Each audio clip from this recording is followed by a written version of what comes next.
Mateus capítulo 9, versículos 35 a 38. Diz assim: E percorria Jesus todas as cidades e povoados, ensinando nas sinagogas, pregando o evangelho do reino e curando toda sorte de doenças e enfermidades.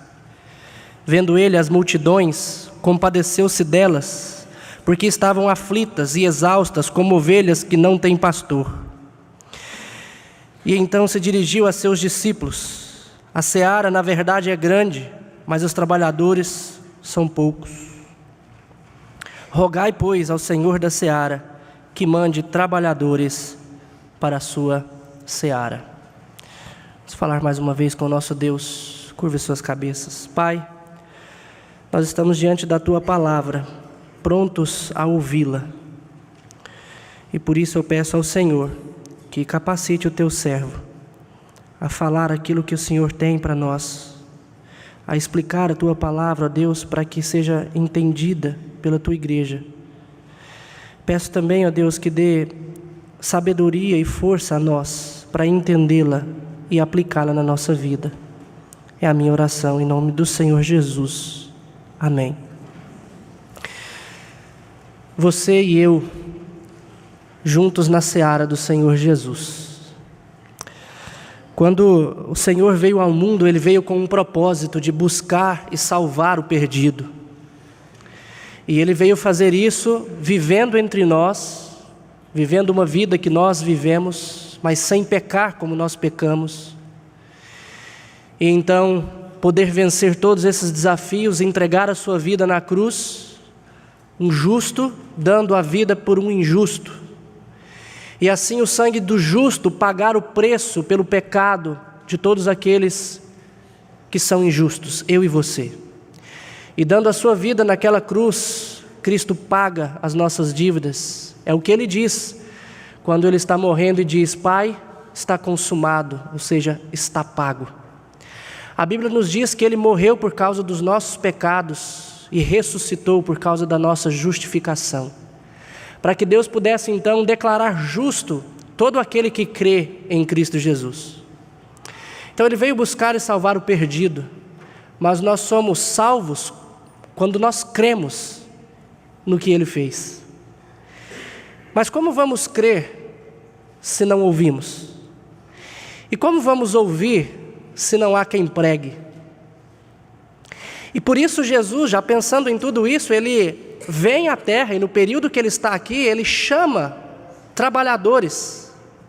Ele chama pessoas para que pudessem crer nele e Ele pudesse ensinar e Ele pudesse trabalhar junto com eles, capacitá-los. E então essas pessoas, seus discípulos, iriam pregar aquilo que Ele veio fazer, morrer por nós e dar a nós a salvação em Cristo Jesus.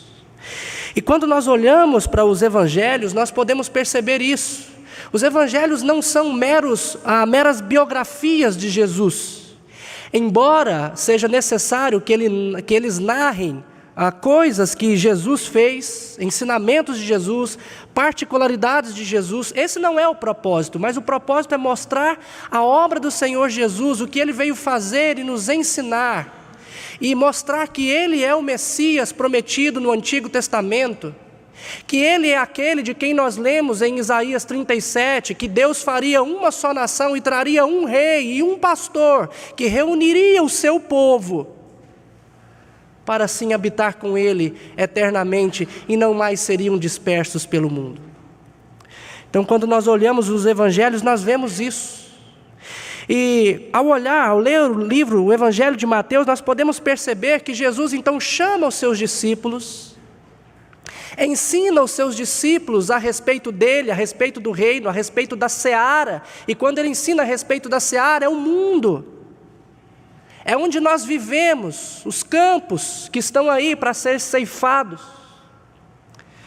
E Jesus então os ensina, mas Jesus os ensina de duas maneiras, tanto verbalmente falando para eles o que eles deveriam fazer e coisas a respeito do reino, como também com exemplos, mostrando como se fazia. Depois de chamá-los, de caminhar com eles, Jesus os envia. os envia para a seara, para trabalhar na seara. E Ele vai com eles, supervisionando-os. Até um dia que Jesus não mais estaria com eles, então os discípulos fariam tudo isso sozinhos. É claro, na autoridade do Senhor Jesus e com a ação do Espírito Santo. E é isso que nós fazemos hoje. Isso é discipulado.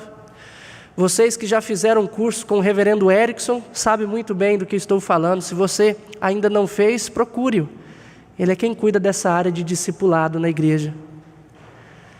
Mas é isso que Jesus fez, discipulou pessoas e os capacitou.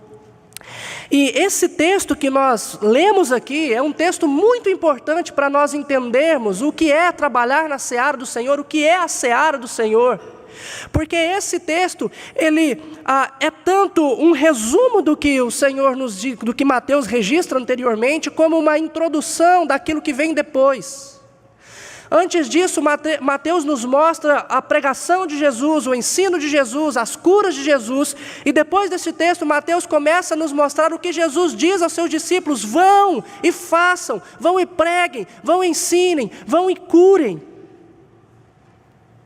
E entender esse texto é importante para nós, porque então nós teremos uma visão do que nós devemos fazer na seara do Senhor, como é a seara do Senhor. Se você observar no capítulo 4, versículo 23, capítulo 4, versículo 23, Mateus repete as mesmas palavras, está registrado as mesmas palavras do versículo 35 do capítulo 9. Ele diz: e percorria Jesus toda a Galileia. Lá em Mateus 9, 35 está dito, todos os povoados, todas as cidades e povoados. A única diferença aqui é a palavra Galileia, mas o restante é a mesma coisa. Percorria Jesus toda a Galileia, ensinando nas sinagogas, pregando o evangelho do reino e curando toda sorte de doenças e enfermidades. Parece que Mateus, como que a gente entende aquele texto que nós lemos lá do capítulo 9? Mateus começa aqui a dizer o que Jesus fazia, e quando ele termina de dizer isso no versículo 23, ele vai falar assim: quer ver como é que ele percorria as cidades? Quer ver? Ele percorria ensinando e pregando. Olha só o que ele fazia. Aí você começa o capítulo 5, o Sermão do Monte.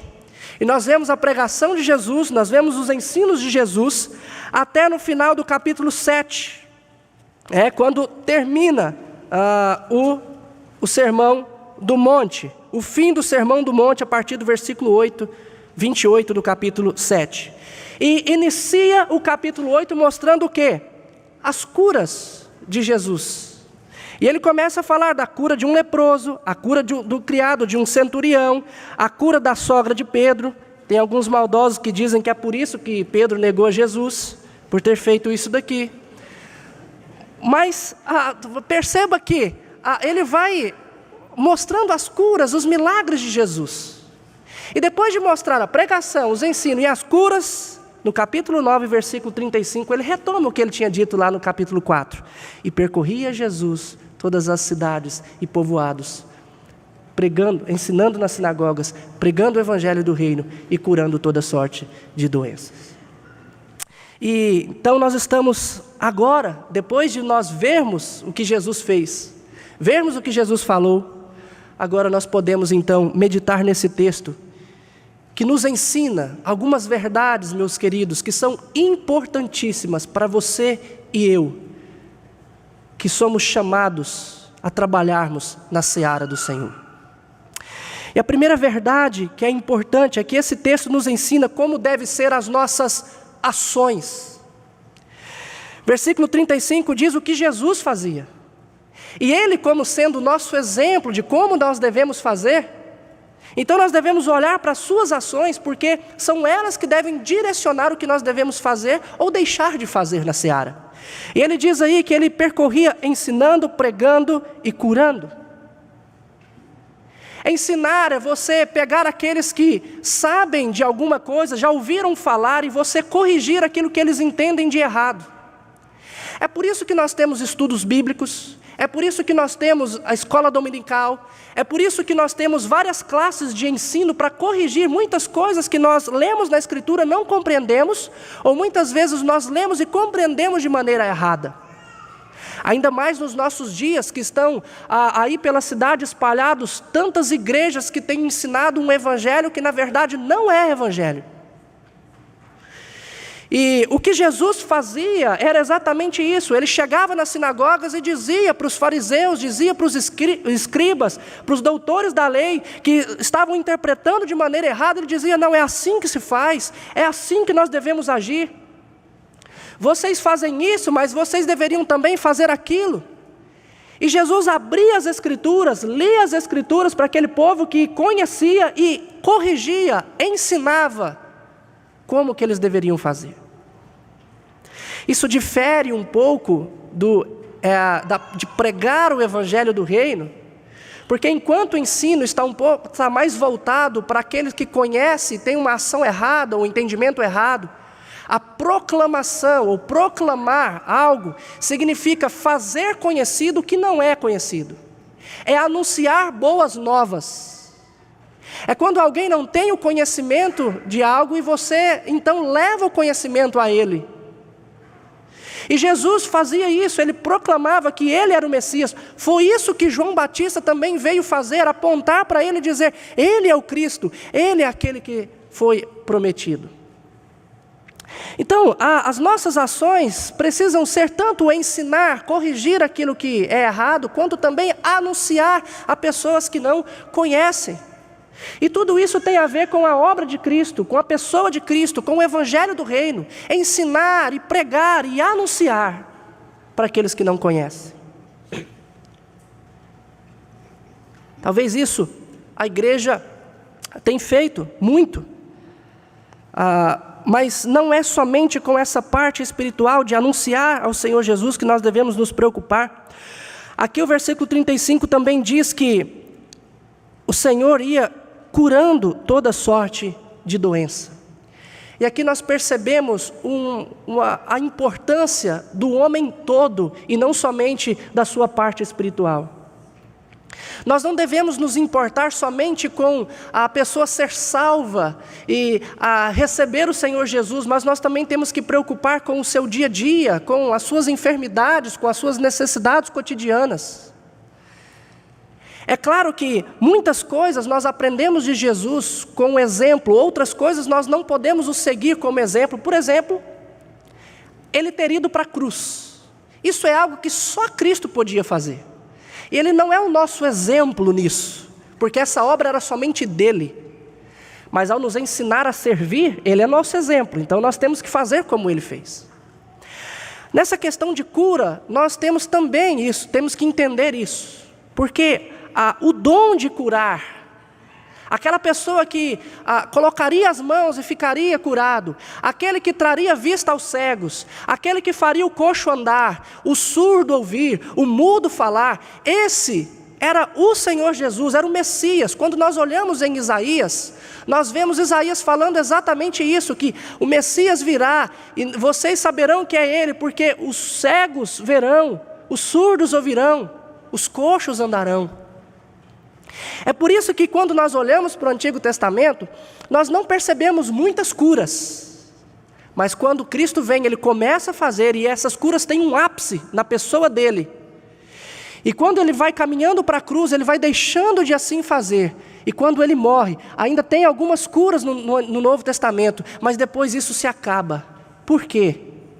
Porque esse ministério de cura era uma marca de Cristo Jesus. Ainda que nos nossos dias tenham pessoas que arrogam para si fazer mais curas do que Cristo Jesus. Não sei se querendo tomar o lugar dele, ou por qualquer outro motivo.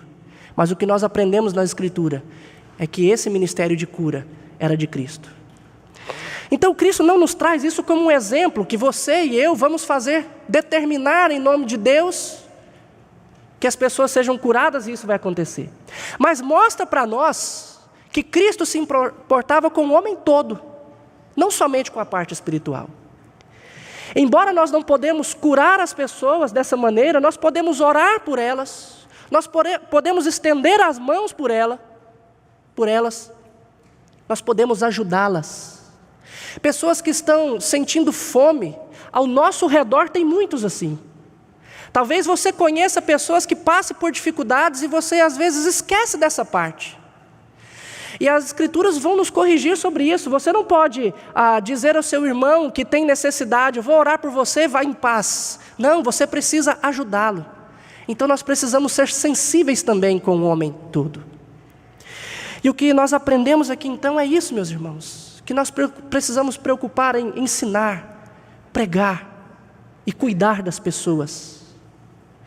Você e eu, como igreja, nós precisamos fazer isso. Existem pessoas lá no nosso trabalho, lá no trabalho de vocês, na escola, você adolescente, lá na sua escola, você jovem, na universidade, no trabalho de vocês, pessoas que têm entendimento errado das Escrituras, e muitas vezes você tem a oportunidade de corrigir isso, mas você não abre a boca. Às vezes nós estamos aqui dentro da igreja prontos para, temos a oportunidade de aprender e de ouvir, e eu sempre digo isso aos adolescentes, vocês estão aqui para aprender, para vocês corrigirem as coisas erradas lá de fora, corrigirem a vida de vocês, e muitas vezes nós não prestamos atenção, não procuramos entender isso. Mas vocês têm que ensinar, não somente ensinar a justiça, o juízo, a misericórdia, mas também precisam abrir a boca para aquelas pessoas que não conhecem do Senhor. Quantas pessoas estão sofrendo por aí, por ouvir um evangelho distorcido, um evangelho que não é um evangelho da graça, mas que é colocado sobre eles tantas cargas que os fariseus faziam assim no tempo de Jesus. Nós precisamos falar do evangelho da graça, proclamar as boas novas do Senhor, e você que vai fazer isso lá no seu trabalho. Meus irmãos, eu disse ainda hoje isso na classe de escola dominical, vocês têm um alcance muito maior do que os pastores da igreja, porque vocês convivem com pessoas que estão lá no trabalho de vocês que não são cristãos. Nós muitas vezes dedicamos as nossas vidas para servi-los na igreja e capacitá-los a isso. Mas o nosso convívio com o mundo não cristão, com as pessoas não cristãs, é menor do que o de vocês. Não que nós não tenhamos que fazer isso, todos nós precisamos fazer. Mas é preciso que vocês atentem para o tanto que vocês têm capacidade, campo para fazer isso. E o Senhor Jesus nos ensina como devem ser as nossas ações, mas também como devem ser as nossas motivações. Versículo 36. Vendo ele as multidões, compadeceu-se delas.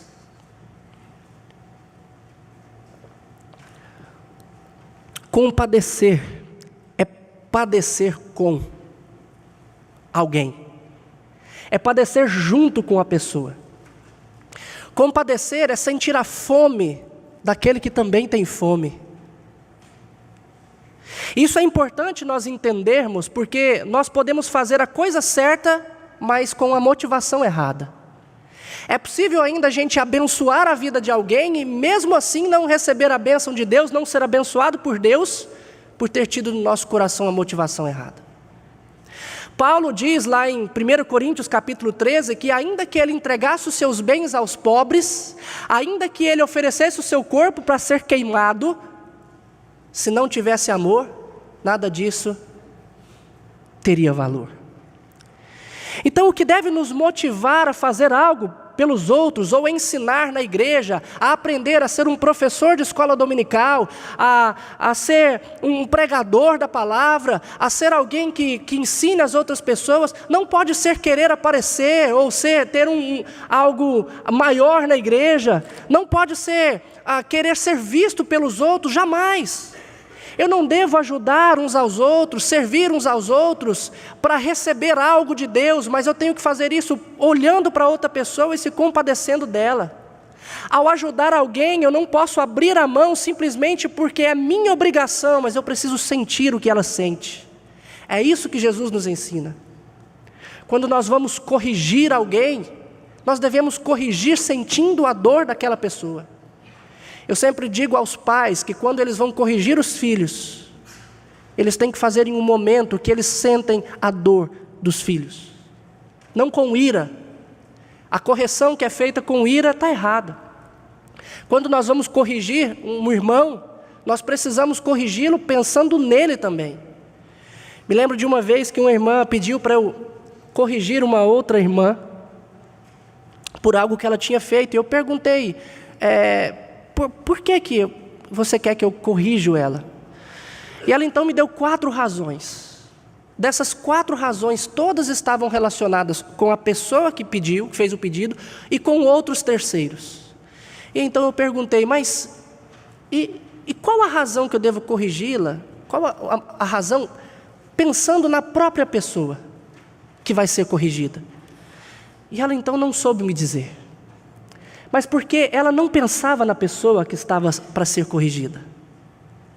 A pessoa que estava para ser corrigida parece que não tinha valor.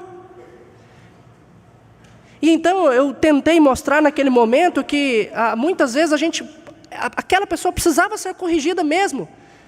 Mas quem estava pedindo tinha também que se compadecer. E às vezes nós somos assim. Nós pedimos as coisas certas, fazemos as coisas até certas, mas muitas vezes com a motivação errada.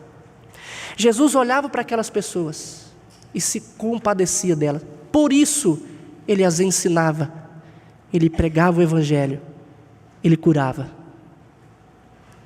Por que nós temos agido no meio do povo de Deus? Qual é a nossa motivação? Qual é a sua motivação? É a compaixão, o amor, o cuidado, o zelo?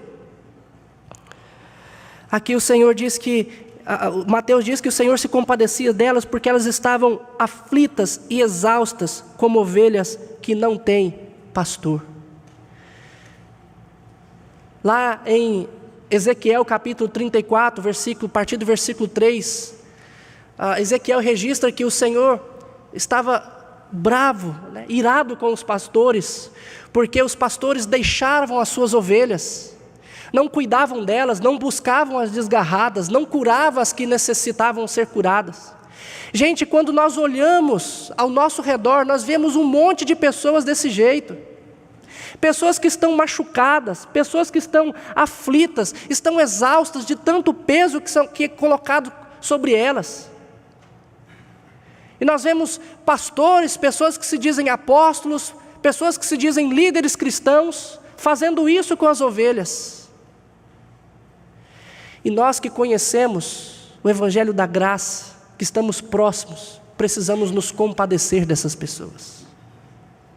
Ir atrás, buscar, orientar, ajudar. Muitas vezes nem palavra é necessária, mas apenas um ombro amigo. Orar com essas pessoas. Mas tudo deve ser motivado pela nossa compaixão. Às vezes nós estamos aqui ouvindo a palavra de Deus, mas nos esquecemos muito disso. Nos esquecemos de sair daqui, às vezes preocupamos com a nossa segurança, mas esquecemos também que aqueles que estão lá de fora são ovelhas exaustas e aflitas, muitas. Porque não tem quem pregue, não tem quem ensine, não tem quem cure as suas feridas. Conversando com um pastor que trabalha com esse ministério de pessoas de rua e visitando lá o local onde são acolhidos pessoas, ele me disse de uma certa vez de um rapaz que eles encontraram na rodovia. E eles chegaram, deram água, atenderam às suas necessidades e foram conversando com eles. Quando ele falou de igreja, você já foi em uma igreja? Ele disse, pelo amor de Deus, não fala isso para mim. Eu falei, por quê? Ele disse, uma certa vez, eu estava passando muito, muito mal e ouvi uns hinos bonitos numa igreja, se eu não me engano, em Anápolis. E então eu parei ali de frente à igreja e fiquei ali olhando e ouvindo. Alguém até passou, me deu umas moedas e entrou para a igreja. E eu fiquei ali. E de repente, chegou a viatura da polícia e me levou. E eles foram me levando e me dizendo que eu estava perturbando os irmãos, para não perturbar os irmãos. E eu fui levado. Mas eu não estava perturbando ninguém. Às vezes, meus queridos, nós agimos assim. Muitas das nossas ações são motivadas pela preocupação conosco, pela nossa segurança, ou com outras pessoas que estão ao nosso redor. Mas muitas pessoas estão exaustas, aflitas e necessitam da nossa compaixão. E nós temos que ter compaixão. Mas e outra coisa que Jesus nos ensina aqui nesse texto, além de nos ensinar como devem ser as nossas ações, como devem ser as nossas motivações, Ele nos ensina qual que é a realidade da seara. Versículo 37, depois de ter feito, Mateus narrado essas ações de Jesus, ele diz que Jesus então se dirigiu aos seus discípulos, virou para eles e disse: a seara na verdade é grande, mas os trabalhadores são poucos. Meus irmãos, isso aqui parece ser óbvio, a realidade da seara. Mas é preciso nós enfatizarmos isso, porque muitas vezes nós esquecemos dessa realidade. Que a seara é grande e os trabalhadores são poucos. Muitas vezes nós nos sentimos confortáveis, achamos que nós estamos bem, que a nossa igreja está crescendo. Aqui, a igreja no Brasil tem crescido, está bem, está tudo legal. E nós esquecemos que por mais que a igreja cresça, ainda assim a seara vai ser grande, grande, grande. E a igreja pode crescer e nunca vai deixar de ser grande a seara. Nós precisamos entender isso, porque isso corrige muitas vezes uns pensamentos equivocados que nós temos. Por exemplo, aqueles de que, não, se eu não fizer, vai ter alguém que vai fazer por mim. Ou aquele tipo de pensamento de que, não, eu não sou capaz de fazer isso, então eu vou deixar que outro faça no meu lugar. Mas eu preciso entender que se eu fui chamado para a seara, eu fui chamado para ser um trabalhador. E eu posso trazer para a igreja muitos outros trabalhadores, mas ainda assim a seara vai ser grande, então eu tenho que fazer o meu papel. Eu tenho que ir para a seara, eu tenho que pôr a mão no arado, eu preciso fazer isso, porque a realidade da seara aqui, ela é grande. E os trabalhadores são poucos. E eu ainda vou sentar no banco e deixar que outros façam por mim? Talvez você encontrasse alguém que estivesse disposto a fazer por você lá no seu trabalho, mas ele não foi contratado para trabalhar onde você trabalha. Talvez você, jovem, e você, adolescente, possa pensar que, fulano tem mais capacidade, ele poderia ir lá na faculdade ou na universidade pregar por mim. Pastor, eu vou te chamar para levar lá. Eu iria. Mas infelizmente eu não tenho nome na chamada, eu não tenho o seu uniforme, e eu não posso entrar na sua universidade e na sua faculdade, na sua escola, para fazer algo que você pode. Talvez tenham pessoas, missionários, dispostos a fazer isso, mas é só você que pode. E você precisa entender essa realidade da seara, que ela é grande, grande, e os trabalhadores são poucos. Nós precisamos ir, nós precisamos falar. Nós somos capacitados aqui neste lugar, adoramos o nosso Deus, sentimos o prazer da comunhão uns dos outros, aprendemos a palavra, somos capacitados, mas para ir para a seara e fazer o nosso papel. Essa é a realidade da seara. Mas em quarto e último lugar, o Senhor Jesus nos mostra qual que é a necessidade da seara. E é outra coisa que parece ser óbvio, que a seara precisa de trabalhadores. Mas muitas vezes nós pedimos tantas coisas ao Senhor e nos esquecemos de pedir isso daqui. Ele diz: rogai, pois, ao Senhor da seara que mande trabalhadores para a sua seara. Meus irmãos, nós precisamos orar ao Senhor pedindo que mande trabalhadores, porque Ele é o Senhor da seara. E é Ele que chama, é Ele quem envia. Os discípulos, o que aconteceu com eles foi isso: o Senhor Jesus foi lá e chamou: deixa suas redes e venham até mim que eu vou fazer vocês pescadores de homens. O Senhor os capacitou e o Senhor os deu autoridade para pregar o Evangelho e curar as pessoas. Então nós temos que orar ao Senhor E eu digo isso porque muitas vezes, meus irmãos, nós ficamos preocupados com a situação financeira da igreja. Não, o Senhor tem que mandar recursos para isso. Muitas vezes nós ficamos preocupados com a paz. Não, o Senhor tem que dar paz a essa igreja. Eu digo isso de uma maneira geral, no Brasil todo, e nós oramos por isso. Nós pedimos ao Senhor, mude o coração dos líderes políticos para que leis não sejam aprovadas, para que o Evangelho não seja prejudicado, para que a gente possa pregar o Evangelho. E está certo, nós temos que orar tudo, por isso mesmo. Nós temos que orar para Deus dar estabilidade financeira para a igreja, porque a igreja precisa para pregar o Evangelho. Nós precisamos orar para que o Senhor capacite líderes, porque isso é necessário. Nós temos que orar por paz, orar para que o mundo esteja pronto para ouvir o Evangelho, sim. Mas o que a seara precisa, essencialmente não é isso, meu irmão. O que a seara precisa é de trabalhadores. E é isso que nós temos que pedir ao Senhor. Senhor, mande pessoas que estejam dispostas a sofrer por Ti. Pessoas que estejam dispostas a pregar o Evangelho, a ensinar, a cuidar dos outros, a olhar para as pessoas e ter sensibilidade, a sentir a dor, a passar fome com ela, a sentir a dor das feridas, a se importar. Pessoas que entendam que por mais que ele trabalhe, ainda assim vai haver lugar. E pessoas que estejam dispostas a ir e fazer aquilo que deve ser feito. Falar de Jesus, pregar o Evangelho, ajudar as pessoas que necessitam. Nós temos que rogar ao Senhor, e é por isso que Ele olha para os seus discípulos e diz: homens, orem, roguem. Peça a Deus trabalhadores. Que essa seja a nossa oração. Nós devemos orar por muitas coisas.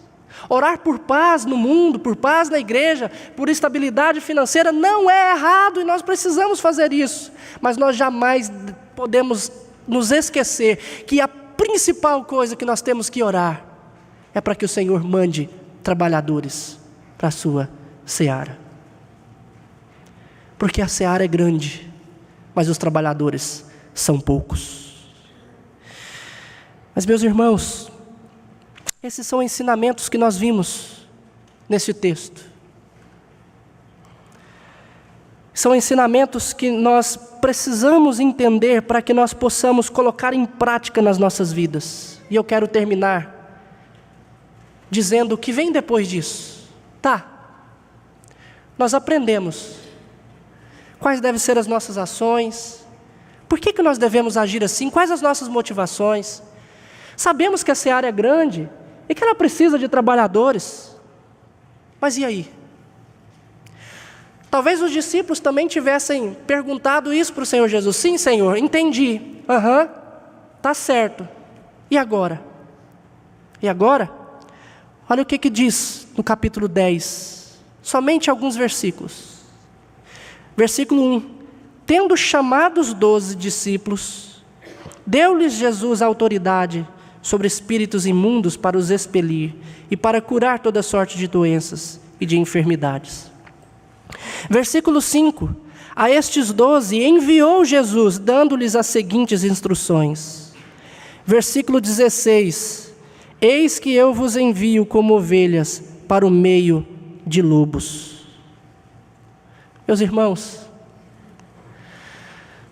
o Senhor Jesus deu esses ensinos para aqueles discípulos, para que eles pudessem ir.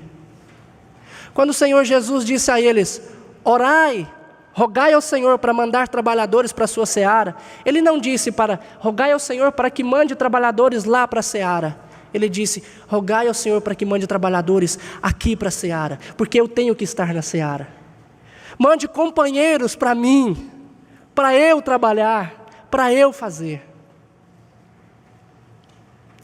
Quando o Senhor Jesus ensina os seus discípulos, Ele os ensina sobre essas verdades a eles e os envia.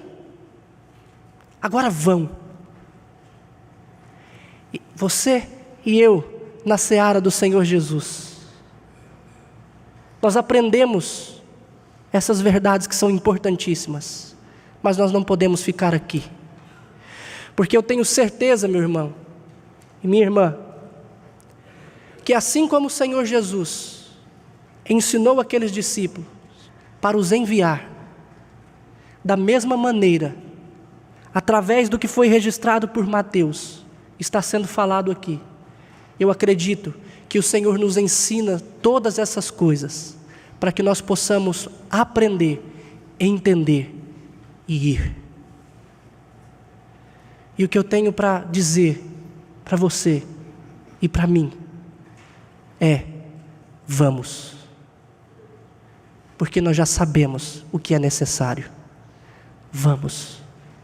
Porque Ele nos deu autoridade. Ele nos enviou. E nós devemos ir. Curve suas cabeças. Obrigado, Pai, pela Tua palavra. Obrigado porque o Senhor nos desafia, dia após dia, a colocarmos em prática, na nossa vida, aquilo que aprendemos. O Senhor nos ensinou as ações, nos ensinou as motivações, nos mostrou qual é a realidade da seara, qual que é a necessidade dela. E o Senhor nos envia. E nós pedimos a Ti que nos capacite.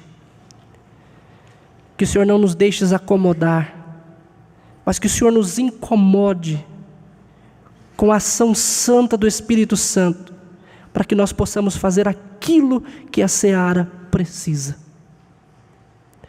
Pedimos ao Senhor que nos capacite, ó Deus, tirando de nós toda timidez, todo pensamento de incapacidade, porque é o Senhor quem nos capacita. Que o Senhor tire de nós toda a acomodação, ó Deus, para que nós possamos pregar o Teu Evangelho, ensinar as outras pessoas, nos preocupar, nos sensibilizar e ajudar aqueles que necessitam. Pedimos ao Senhor que esteja conosco, nos ajudando a cumprir o nosso dever. É o que nós oramos em nome de Jesus. Amém.